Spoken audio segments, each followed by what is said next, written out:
Hello there, fish tankers. I hope you're all still keeping well and enjoying your aquarium fish.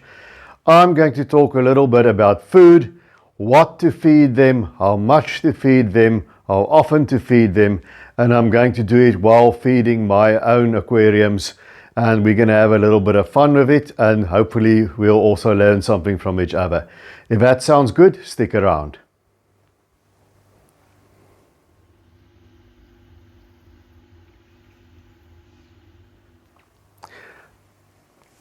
In our aquarium stores, there's a bewildering range of aquarium fish food. You've got the dried food that ranges from flakes to pellets and different kinds of pellets, carnivore pellets, things for herbivores, sinking wafers and tablets. You also have frozen food that includes all sorts of things like brine shrimps and bloodworm and a whole array of other frozen critters that the fish love to eat. And you also have freeze-dried foods. So it can be quite overwhelming. So what to feed fish? Feed them appropriate food that is of a good quality. I won't recommend you go the cheap route for those foods that you'll see at your local 7-Eleven between the rest of a pet food or at the local Pick and Pay. Buy a well-known brand and also read the labels. You don't want a lot of starch in there. You don't want a lot of things like corn in there. You want to see things like krill and natural ingredients, and you want a high protein content, or for other fish like Malawi cichlids and goldfish and algae eaters, you want a high vegetable content as well. So I feed my fish once a day. I used to feed them twice a day because I like getting young fish and raising them up until they are nice big specimens like that angel you see over there. And I used to feed them dry food in the morning and frozen food at night, but I ended up with a couple of very obese fish, and it isn't really necessary. Once a day is fine. You can skip a day a week if you want to. I don't like to skip more than a day in a week. You can go away for a weekend and just leave a fish. We'll be fine. We'll feed on stuff in the aquarium if it's a planted aquarium.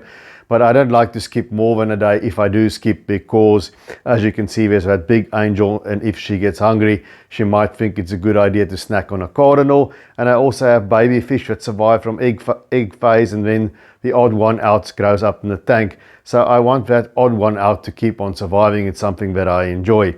So I feed my fish once a day, and that is it. And the exception would be twice a week, when at another time in the day I'll also feed some blanched baby marrows and perhaps a few peas to the algae eaters, but not more than twice a week, because they also still have to want to eat the algae. So that's it. Let's get started feeding the fish. Okay, so here we have a food. On the left we've got some Tetra Primo or Tetra Bits, a granulated food. In this is two kinds of flake. It's a high protein, what they call breeder flakes, with a lot of brine shrimp content, and the rest is spirulina flakes. So I put a good dash of it here on top of the surface, spread it around. There's lots of different fish in here, and some of those granulate flakes as well. And there you see them going at it. It's a big tank with a lot of different fish.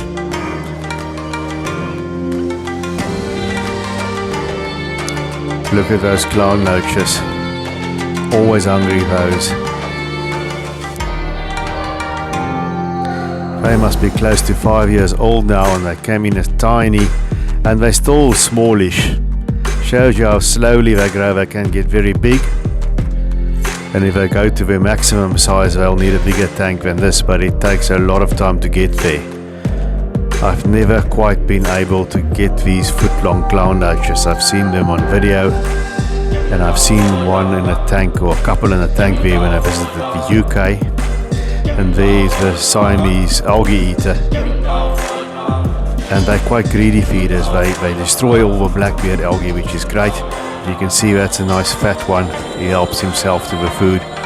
That's the thing about a community tank. You sometimes got to spread it around, maybe even to an extent slightly overfeed, so that everybody can get their full. Well, some will always be first with the food.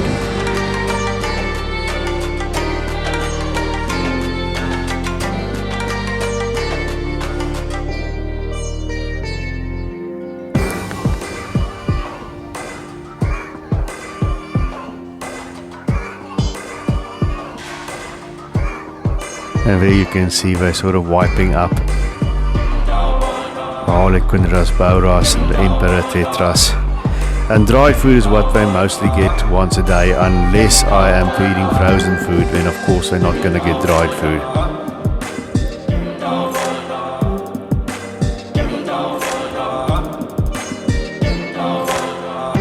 Now we're going to the 7-gallon cube, just a pinch of the same flake mix. You've got to have it for the mouths of the fish, that's for the little Ember tetras, and then a few granules for the betta. I like to feed him in that little feeding ring. And I use dedicated betta granules. You'll see what I use there. I'm not sponsored by any of them, but I flip and flop between them. Now the 29-gallon, the same combination of flakes. I add some granules as well from time to time. This is from Fish Science. It's insect meal based, which is a very nice thing. It's very natural sort of food. I feed it downstairs as well. And there you see them go at it.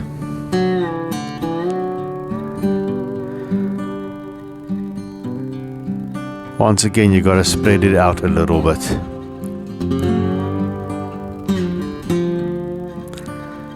So I don't know if you can see in your screen, if you look in the middle there towards the back of a vellus, you'll see a baby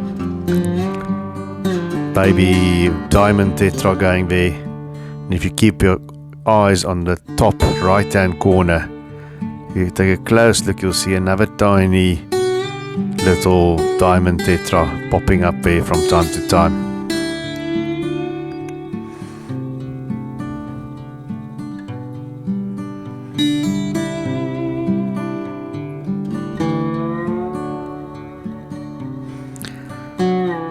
You want the food to be mostly gone in 3 minutes. There mustn't be uneaten food lying around in the aquarium.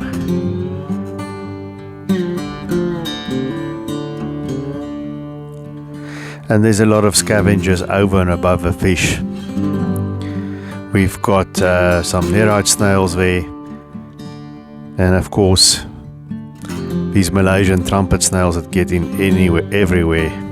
You have plants, unless they've come from in vitro cups, you're going to have some of those Malaysian trumpet snails. But if the numbers keep under control, they don't do much harm. I think they actually do quite a lot of good to the ecosystem.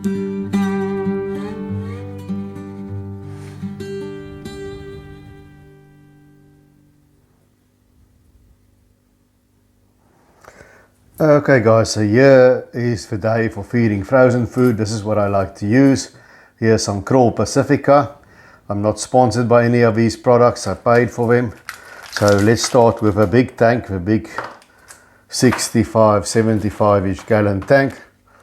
I like Ocean Nutrition products as far as frozen food goes. I feel they're quite safe. You know, some of the cheap stuff get bred in Thailand on pig farms in effluent, and it can carry all sorts of bacteria. So you don't really want that. There's some bloodworms, and then also some Artemia, some frozen brine shrimp. So we've got the Krill Pacifica, the frozen brine shrimp, the frozen bloodworm in there, those 3 little blocks. And then there's this other one, Tropical Quintet. I don't exactly tell you what it is, but it's a combination. There's some mosquito larvae, some mysis, some cyclops, some frozen daphnia, and I just put that in for a good measure. Now, that takes care of that. Now the puffers, they go for this every day, because a puffer fish does not eat dried food. So I'm just going to cut off a bit of that brine shrimp and chuck it into that little bowl and put the rest in there. That goes into the 29 gallon. And here we go. My brain doesn't always work when I'm trying to talk and prepare food. Don't know how my mother did it.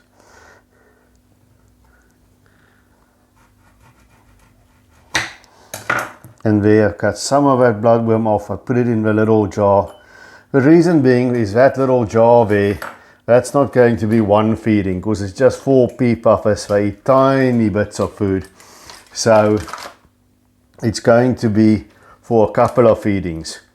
So I can put this little jar, you can just close it, and this can go to the fridge where I keep it. A little bit gross, I suppose, in among our food, and that is then for the puffers. I will eat on that for a couple of days.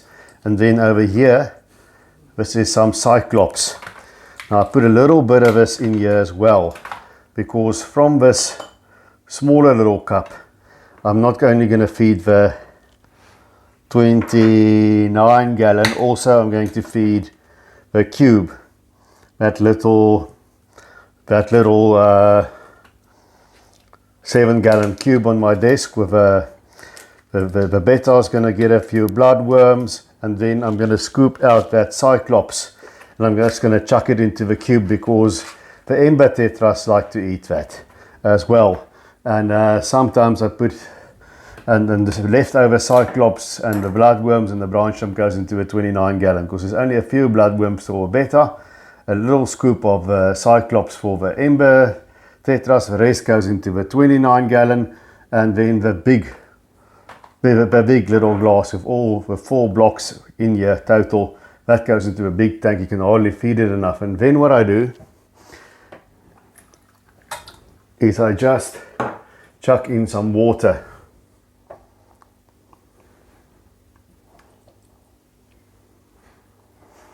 A little bit in there as well. I don't do it for the pea puffers because this jar is sealed and it's going to defrost on its own, because I'm going to defrost it once and then it just remains in the fridge. But this helps to just defrost the frozen food. Otherwise, the frozen blocks, it falls quickly in the tank, but it gets sort of footballed around by the fish. One fish grabs it, drags it away, then the other one does. This way I can spread it out so all the fish can get a little bit of something. So that's how I prepare my frozen food. And from here on, it's on into the tanks. Okay, here's another day.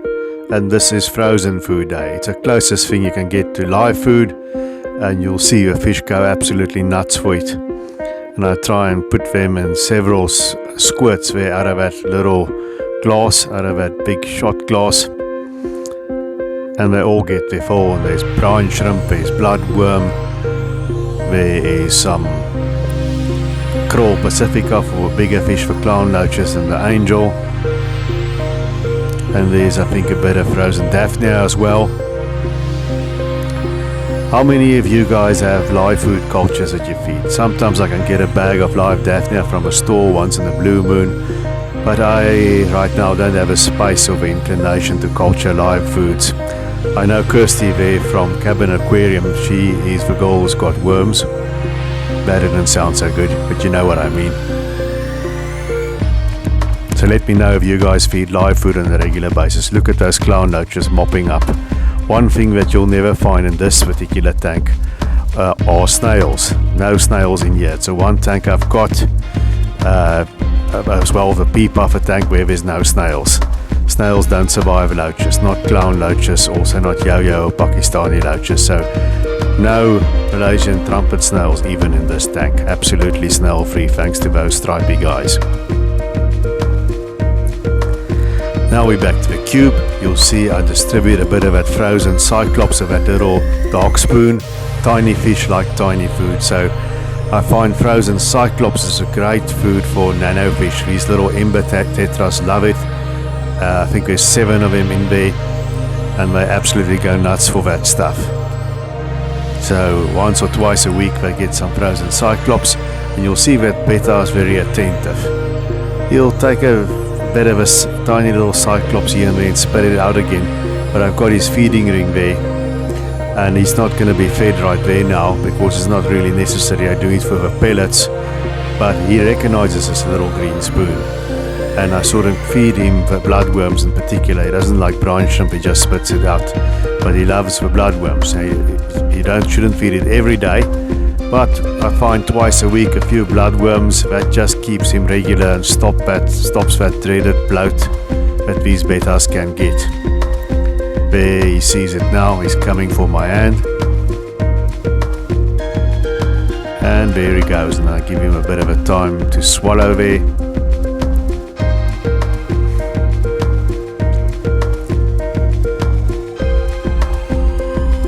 one more.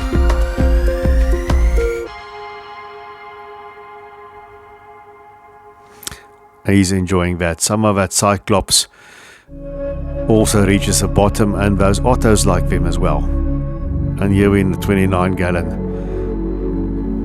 What's left in that, I just take a little bit out and feed it in the nano cube, you know, the bit of bloodworm and the cyclops bit, and what's left, the brine shrimp, the bloodworm and some cyclops, goes into this tank here.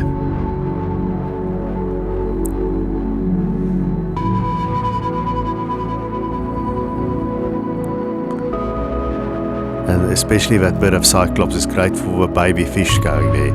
And that's how you know when you're feeding too much. You look at these guys, the Malaysian trumpet snails, if their population goes a bit high, if I see them all over the glass when the lights are off, then I know I've got to rein in the feeding a little bit. Remember, these tanks are very well established aquariums. Lots of plants growing there, established deep substrate, filtration is very mature. So if it's a new tank, err on the side of caution. Don't feed this much. Feed about half of it, or just what you need for the fish. As a tank matures, you've got a bit more buffer in there on your biological system.